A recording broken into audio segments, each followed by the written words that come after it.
आगे केमिस्ट्री का brief history के बारे में बात करते हैं तो सबसे पहले आता है इसमें एशियन पीरियड यानी प्राचीन काल। यह काल 3000 ईसा पूर्व से 350 ईस्वी तक माना जाता है।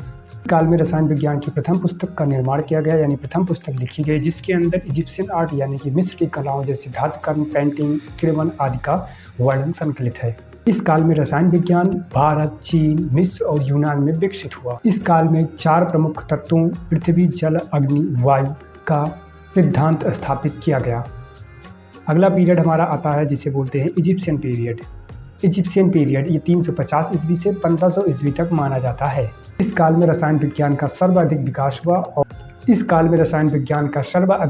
हुआ और यह विकास मिस्र देश में हुआ, इसलिए इसे इजिप्शियन आर्ट या इजिप्शियन पीरियड के नाम से जानते हैं। इस काल में रसायन विज्ञान कुछ मुख्य 2 चीज़ों पर ज़्यादा अध्ययन करने की या खोज करने की कोशिश की थी। सबसे पहला था कि एक ऐसा पत्थर ढूंढा जाए जिस पर तांबा, जिंक जैसी धातुओं को रगड़ने से वे धातु सोने में परिवर्तित हो जाए, और दूसरा कोई ऐसी दवा का निर्माण किया जाए जिससे मनुष्य पीकर अमृत को प्राप्त हो सके। आगे चलकर ये दोनों प्रयोग असफल रहे और यह पीरियड समाप्त हो गया। इसके बाद आता है एक्स्ट्रा केमिस्ट्री पीरियड।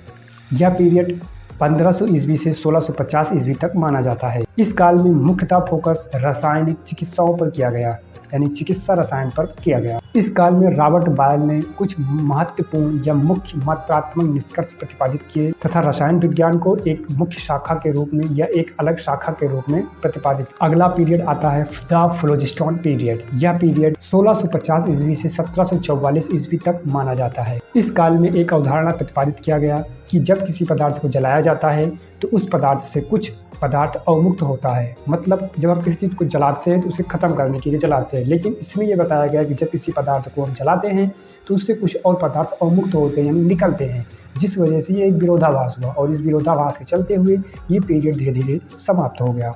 इस काल में कुछ वैज्ञानिक आए जैसे प्रिस्टले, सीले, कैवेंडिश जैसे साइंटिस्ट थे। अगला पीरियड आता है हमारा आधुनिक या मॉडर्न पीरियड। यह पीरियड 1744 ईस्वी से अभी तक चल रहा है। इस काल का प्रारंभ लेवासिये ने किया, जिसे रसायन विज्ञान का फादर या जनक कहा जाता है। काल का प्रारंभ लेवासियों के प्रयोगों से माना जाता है, जिन्होंने दहन अभिक्रियाओं की परिभाषा दी। इनके अध्ययन से कुछ महत्वपूर्ण निष्कर्ष निकले। उन्होंने द्रव्य की अविनाशिता का सिद्धांत का प्रतिपादन किया, जिसमें कहा गया है कि द्रव्य को ना ही नष्ट किया जा सकता है और ना ही उत्पन्न किया जा सकता। द्रव्य को एक रूप से दूसरे रूप में सिर्फ बदला जा सकता है। इस काल यानी मॉडर्न पीरियड यानी लेवासियों के प्रयोगों से आज तक रसायन विज्ञान बहुत ही ज़्यादा विकसित हो गया, जिसे विभिन्न प्रकार के शाखाओं में विभाजित किया गया है।